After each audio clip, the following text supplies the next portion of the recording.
Hey guys, हम भारत में बृहदेश्वर मंदिर में हैं और मैं इस बात के कुछ ठोस सबूत दिखाने जा रहा हूँ कि प्राचीन भारतीय बाकी दुनिया से अच्छी तरह से जुड़े हुए थे। यह मंदिर 1010 ईस्वी में बनाया गया था, इसलिए यह 1000 साल से अधिक पुराना है। आप मंदिर की मीनार पर बहुत सारे भगवान और संतों को उकेरा हुआ देख सकते हैं, लेकिन यहाँ आप मंदिर पर एक यूरोपीय को उकेरा हुआ देख सकते हैं।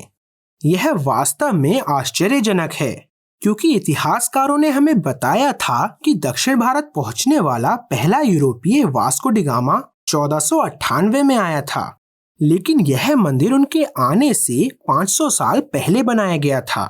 क्या यह नक्काशी वास्तव में एक यूरोपीय को दिखाती है? इसे समझने के लिए आइए उसी मंदिर में इस नक्काशी पर एक नजर डालते हैं, जो दिखाती है कि प्राचीन भारतीय कैसे दिखते थे और कैसे कपड़े पहनते थे।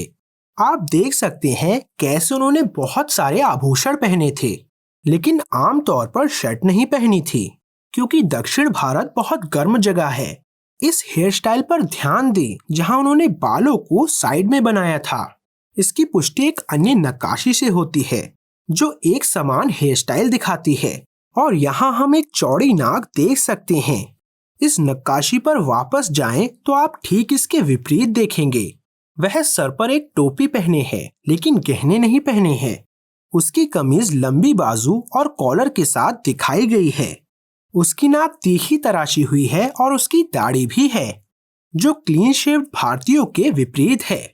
उसके बालों को किनारे से ढीला छोड़ दिया गया है, और यदि आप उसके हाथों और उसके चेहरे को देखते हैं तो ऐसा लग रहा है कि वह उस मूर्तिकार के लिए पोज दे रहा है जिसने इसे बनाया है। यदि आप इसी अवधि के दौरान फ्रांस के राजा रॉबर्ट द्वितीय के साथ इस नक्काशी की तुलना करते हैं तो यह लगभग एक सटीक मेल है। ध्यान दें कि राजा की दाढ़ी और बाल नक्काशी से मेल खाते हैं।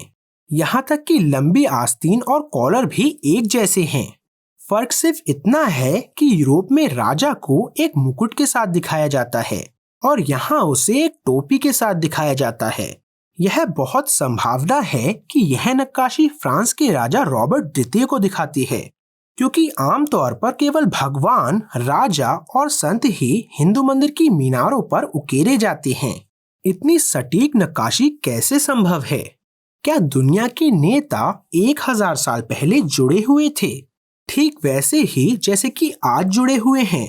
क्या इस मंदिर में कोई अन्य नक्काशी है जो अन्य देशों के लोगों को भी दिखाती है? यहाँ उसी मंदिर में एक और नक्काशी है जो काफी अविश्वसनीय है। यह स्पष्ट रूप से लंबी दाढ़ी और लंबी मूंछों वाले एक चीनी व्यक्ति को दिखाती है। यहाँ एक प्राचीन राजा की पेंटिंग है जिसने चीन पर शासन किया था।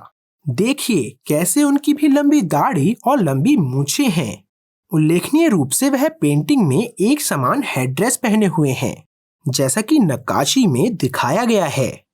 इतिहास हमें बताता है कि 15वीं शताब्दी से पहले दुनिया जुड़ी नहीं थी, लेकिन इन नक्काशियों से साफ पता चलता है कि भारतीय राजा राजराजा के दुनिया के दोनों तरफ अंतर्राष्ट्रीय संबंध थे। उन्नत तकनीक के बिना ये अंतर्राष्ट्रीय संचार कैसे संभव थे? मुझे उम्मीद है कि यह वीडियो आपको पसंद आया होगा।